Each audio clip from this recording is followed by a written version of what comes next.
Hi everybody, my name is Jeffrey Mann.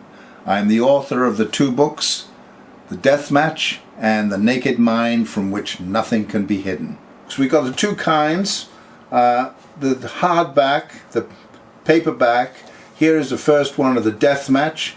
As you can see, for those people who like to have the one in their hand, it's a wonderful feeling and it's a great to have. And my feeling was about paperback. Really, I love them too, but I think paper is obsolete, trees dying, the planet dying, that this is not the way of the future. This is the second book, The Naked Mind, in hardback. Whoa, there goes one. Yeah, The Naked Mind. This is also in hardback. As I mentioned, you can get them on Amazon, and you can Barnes & Noble. You can get links from this site, theelectricbookstore.net, as in fishing net. This is my own little place, and these are the paperbacks, or the electronic versions of the paperback. This is The Naked Mind. You can see this is a very different book when you look at it as an ebook. I've got behind The Naked Mind describes what the story is about and the untold story of how it is created and why it is created and why this is important. And in the back I have something that you won't often see. It's a list of all the major contributory books that I use as reference, and I think a lot of you will find this to be very helpful, because every one of them is a terrific book, a joy and a teaching all in itself. And also I have here these Kabbalistic signs. Now I've laid them out in a way because it's like the mathematics in a vertical thing of the path home, and it talks about the future and the past and how they are both merged in the now, and it shows in a very simplistic line how triangles and all these circles and squares create reality as we know it. So here you have these two books of there, and also the final one of this great one, The Death Match, and that's the actual knife that I used. I have it in my kitchen at home, and inside that I have a picture of myself when I was doing it. This is how I looked in those wonderful days, a little bit younger, and it's got dedicated to you, the reader, and thank you very much. And again, it's got the storyline, and it's a really wonderful read. You can get these books in the three formats: EPUB, Kindle, and PDF. The same price, $3.99 at theelectricbookstore.net. They represent two halves of my life. The first half up to the age of about 39, 40, and the second half from then on to now, where I'm hitting almost 100, as you can see.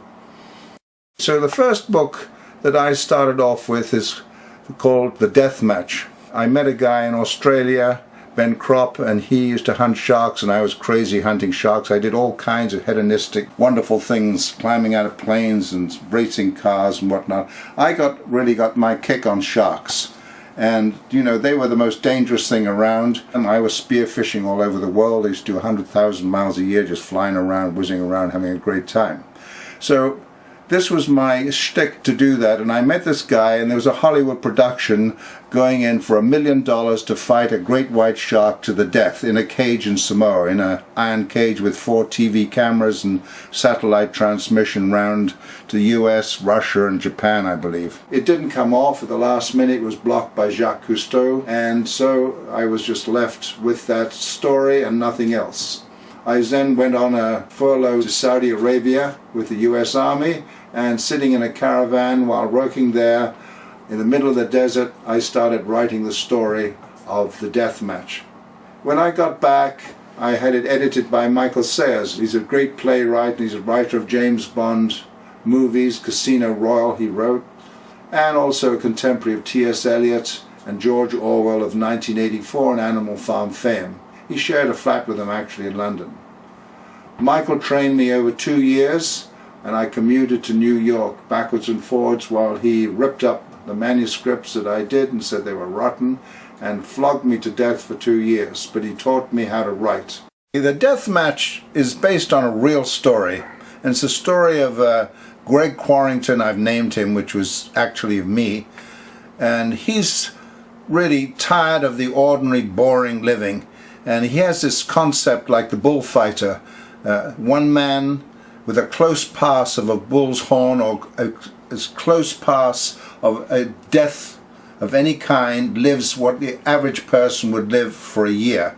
And this always got me, and this is what I followed. And so this is what the book is about. It's like a James Bond movie, but it's based on a real story of how I got this contract with a Hollywood agency which was setting up a death match with a great white shark in Samoa.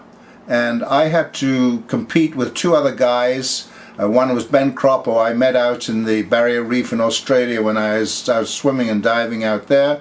And then when I came back to my friends in Hollywood, I met up with the producers on there, and then they said the job was already gone. So it's almost like exactly like the wording of the story in the chapter 2 or 3 that I mentioned of how I actually got it. And I was pushed to the limit, said, what are you going to do that's different, because it's already gone? So I said I'd fight it with a knife, extemporaneously.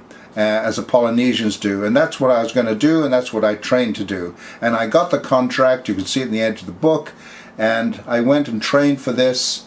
And the story is about the training, and the grueling training with a Grefmeyer, which is a ex-Miami cop, and is set in the Bahamas in a fishing camp with my buddy Smitty down in the Andros. And we go through this training period, and then we have the actual match in Samoa. And of course the whole thing's rigged. It's like a death match. It's already rigged. And instead of one already great white shark that's there, they've got also another 4 tiger sharks, 14, 15 feet. And the idea is the contract with these people, they put millions of dollars on how long the person will survive. And they do this thing every 2 to 3 years. So they have this underwater match in a giant aquarium where they sit there and in this thing, and they got TV cameras on each corner and fans to blow away the blood, and they all bet on how long this Greg Quarrington will survive. It's a wonderful sort of melange of fighting and infighting and intrigue and lots of combat. And so it's really slick, it's fast, page-turning excitement. It's, car chases down in the canyons down there in Topeka Canyon, and it's real. I've done most of the stuff myself, but in bits and pieces, but not like in the movie. This is a sting, but it is based on this true story that I went through, and that's what I was actually doing, and I was prepared to fight that shark. But of course, probably if I had fought it, I wouldn't be talking to you right now. So anyway, there's the story of the death match, and it's real, and it's gorgeous, and it's fast, and it's moving, and you'll love it. The second part of my life is represented by the second book, The Naked Mind, from which nothing can be hidden. This represents the spiritual road home that I have written about and experienced over the past 30 years. I got the idea from this book because I've just gone through a matrimonial back-to-back bankruptcy and garnishee for 9 years, and I was stripped of my medical practice, and I was working in a hospital setting and just getting a tiny salary which was ripped off me. So at that time I had a very strange miracle for me, and I guess for everybody. I was walking by a tobacconist in downtown, and I knew the lottery numbers. I didn't guess, I didn't think, I knew what they were, and they were. And so as a scientist, and I had nothing else to do because I was no longer traveling around, I spent the next 30 years figuring on how I had done this the first time. And I used every possible route, book, concept, idea from every source, and auto-hypnotic techniques, everything I could think of.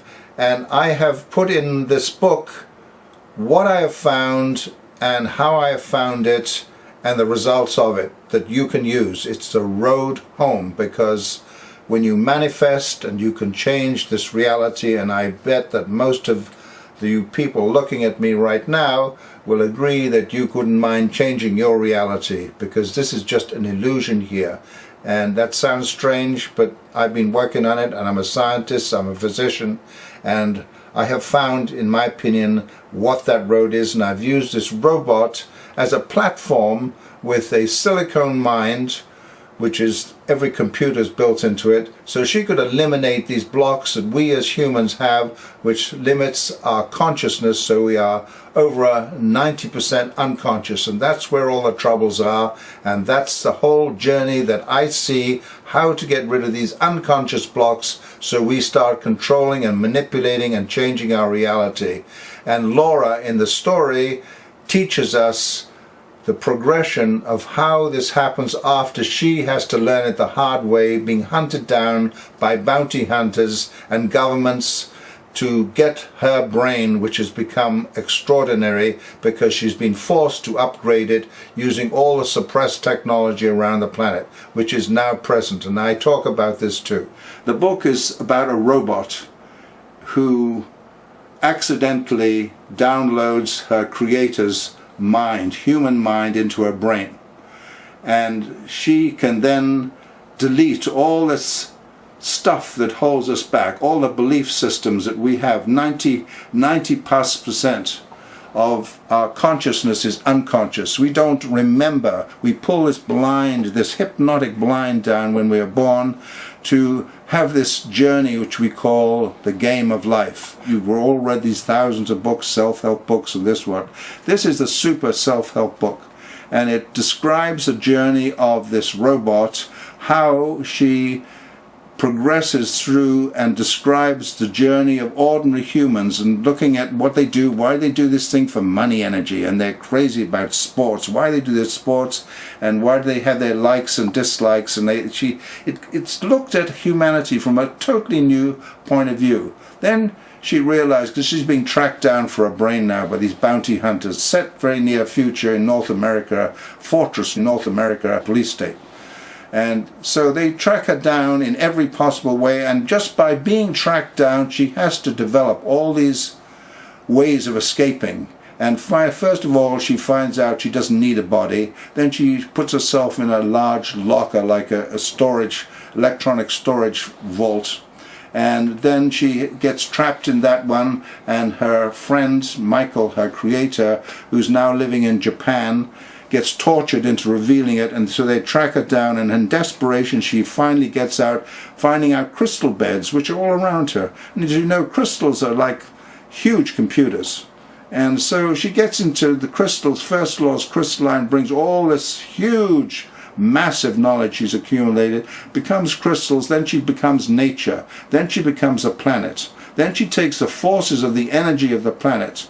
The book goes on to show how she disposes of her brain, she disposes of her body, and then becomes consciousness, pure consciousness. And as consciousness, she now is able to explore what consciousness is, what man calls God, geometry of perfection. And so she goes out, and over satellite transmissions and through Michael, who is now married to a Japanese lady, in an incredible love story. It's one of the most beautiful love stories that you'll ever read. And she is part of nature, she is nature, and they create these 12 children, the new children of the future, the great future that's coming, the Omega children, with none of these human restrictions that we have, who are able to do the miracles. And the end of the story is extraordinary, the miracle that is performed at the end by these children. I'm just giving you a first little glimpse of what I've extemporaneously, I got a whole bunch of stuff on the screen which I can't even see. So this is really the story of it, and what I'm going to do is read clips from the two books for you to read if you're interested, to give you what I call the interesting, like, insights into aspects of the book. There are two terrific books. They're totally different. One is the hedonistic, the Jeffrey Man, the hunter-killer, the shark hunter. There's a wonderful picture of me taken right at that time, the Hollywood man. And the other one is the spiritual man who has left behind all killing, and I now would never kill anything. How could I kill anything? The sharks, when I swim with them now, they're like airliners. They're the most beautiful things I ever see. And so I present these two to you, and I hope that you will read them for $3.99 US. I mean, how can you go wrong? And you can ship them out to all your friends, have your friends read them. I want them all over the world. So help me out if you believe in it and see, and you read the book and you get the story the way I see it, and that's what I felt right. So I bless you all, I thank you, and I hope that you will see the way that I see. Namaste, I bless you and thank you.